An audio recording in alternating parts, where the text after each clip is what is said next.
Hotkey Books presents The Queen of Nothing, written by Holly Black and read by Caitlin Kelly.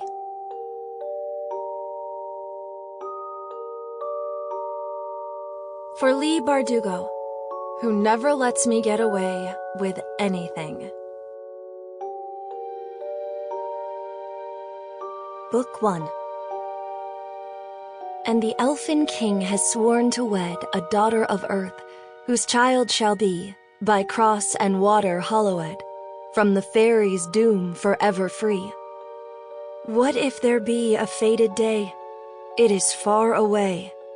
It is far away. Edmund Clarence Stedman, Elfin Song.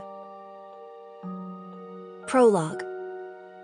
The royal astrologer, Bafin, squinted at the star chart and tried not to flinch when it seemed sure the youngest prince of Elfheim was about to be dropped on his royal head. A week after Prince Cardan's birth, and he was finally being presented to the High King. The previous 5 heirs had been seen immediately, still squalling in ruddy newness. But Lady Asha had barred the High King from visiting before she felt herself suitably restored from childbed. The baby was thin and wizened, silent, staring at Eldred with black eyes. He lashed his little whip-like tail with such force that his swaddle threatened to come apart.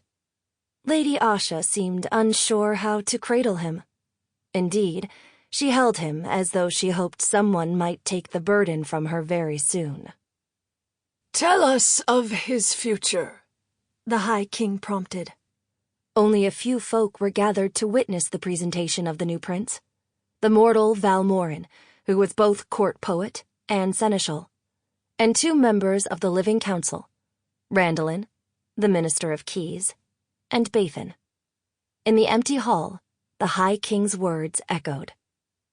Bafin hesitated, but he could do nothing save answer. Eldred had been favored with 5 children before Prince Cardan, shocking fecundity among the folk, with their thin blood and few births. The stars had spoken of each little prince's and princess's fated accomplishments in poetry and song, in politics, in virtue, and even in vice. But this time what he'd seen in the stars had been entirely different. "Prince Cardan will be your last-born child," the royal astrologer said. "He will be the destruction of the crown and the ruination of the throne." Lady Asha sucked in a sharp breath. For the first time, she drew the child protectively closer. He squirmed in her arms. "I wonder who has influenced your interpretation of the signs.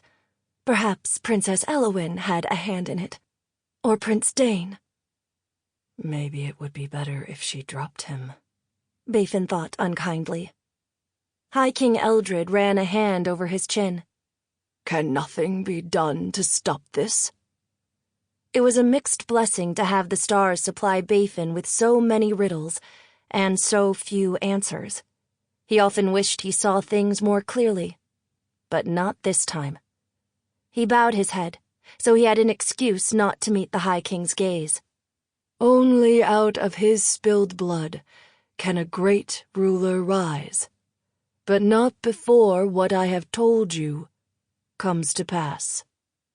Eldred turned to Lady Asha and her child, the harbinger of ill luck. The baby was as silent as a stone, not crying or cooing, tail still lashing. "Take the boy away," the High King said. "Rear him as you see fit." Lady Asha did not flinch.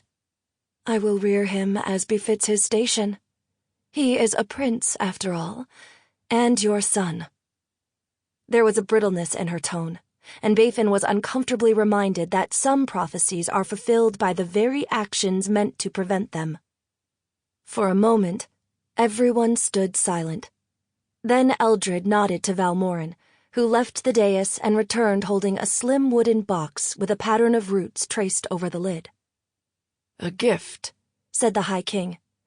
"In recognition of your Sample complete. Ready to continue?